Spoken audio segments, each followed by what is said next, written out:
सार्थ श्री ज्ञानेश्वरी अध्याय 10वा सारांश विभूती योग. या अध्यायापासून गीतेचे उत्तरकांड सुरू होते. प्रथमत श्री ज्ञानदेव संस्कृत प्रचूर शब्दांनी सद्गुरूंचे स्तवन व नमन करतात.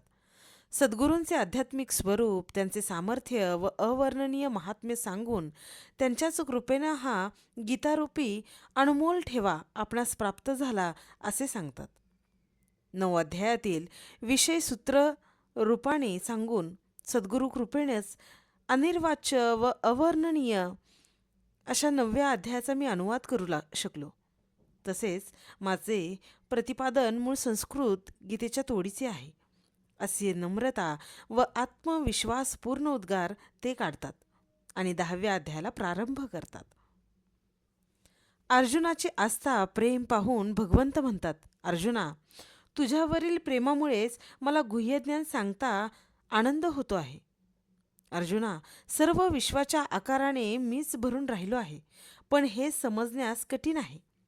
सर्वज्ञ वेद, तपस्वी मुनी व देवांनाही माझे स्वरूप जाणता आले नाही.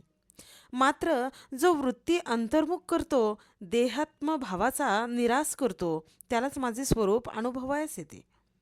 तोच सर्व संकल्पापासून मुक्त होतो.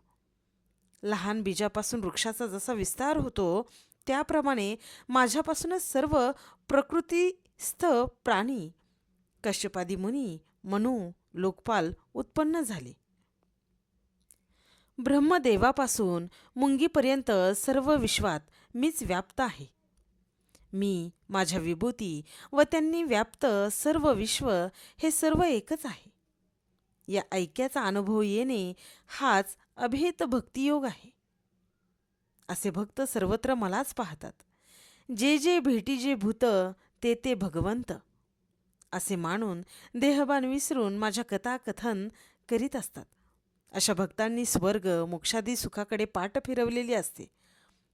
माझे प्रेम सुख प्राप्त करून घेतलेले असते. स्वर्ग मोक्षादी सुखे मागणाऱ्यांना मी ते देऊन वाटेला लावतो, परंतु खरे सुख अशा अभेद भक्तांसाठी राखून ठेवतो.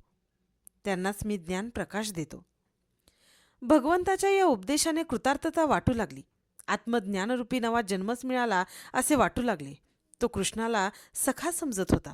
आता तो कृष्ण त्याला परब्रह्म परधाम वाटू लागला व आपल्या भाग्याचे वर्णन करू लागला व म्हणाला, देवा, जीवाला बुद्धीच्या सामर्थ्यावर तुझे ज्ञान केव्हाच होणार नाही. तू कृपाळूपणे सांगितले तरच ते शक्य आहे. देवा, तुझ्या दिव्य शक्तीने युक्त असलेल्या विभूती मला सांग. सर्वत्र तूच जरी असलास तरी चिंतना करता परमित विभूतीच पाहिजेत. तेव्हा पूर्वी 7 व 9व्या अध्यायात सांगितलेल्या विभूती मला पुन्हा ऐकाव्याशा वाटतात, कारण त्यातच माझी आवड आहे. तुझ्या मुखातून जन्ममरण घालवणारे ज्ञानामृत म्हणजे मूर्तिमंत नादब्रह्मच आहे. अर्जुनाच्या जिज्ञासेने भगवंत संतुष्ट झाले आणि म्हणाले, अर्जुना, अंगावरील केसाप्रमाणे माझ्या विभूती अमर्याद आहेत. त्यांची गणना करणे अशक्य आहे. असे सांगून सर्वांच्या अंतर्यामी असणाऱ्या आत्म्यापासून सुरुवात करून भगवंतांनी अर्जुनाला मुख्य मुख्य अशा 75 विभूती सांगितल्या. श्री ज्ञानदेव त्यांचा अनुवाद करून स्पष्टीकरण करताना सांगतात, माझ्या विभूती सांगण्यासाठी हजारो जन्म देखील अपुरे पडतील. एकच वर्ग लक्षात ठेव की सर्व प्राणीमात्रांचे बीज मी आहे व संपूर्ण विश्व त्याचाच विस्तार आहे.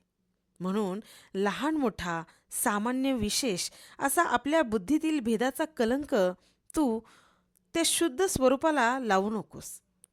भगवंतांनी भेदाद्वारा विभूती सांगून हा अभेदभाव शेवटी सांगितला. तो अर्जुनाला पटला. तेव्हा त्याला सर्व विश्व भगवंतमय दिसू लागले. अंतकरणातला हा अनुभव आपल्या बाह्य चक्षूंनी दिसावा अशी इच्छा त्याला झाली. त्याचे दैवच मोठे. प्रत्यक्ष परब्रह्म त्याला प्राप्त झाले होते, म्हणून त्याची इच्छा पूर्ण होण्यास काय अवकाश. श्री ज्ञानदेव म्हणतात, बिचाऱ्या दुर्दैवी धृतराष्ट्रावर याचा यत्किंचितही परिणाम झाला नाही. तो अंतर्बाह्य अंधच राहिला होता. संजयला मात्र त्याची कीव येत होती. अशा 2 प्रसंगाचे सुंदर वर्णन करून श्री ज्ञानदेवांनी हा अध्याय संपवला आहे.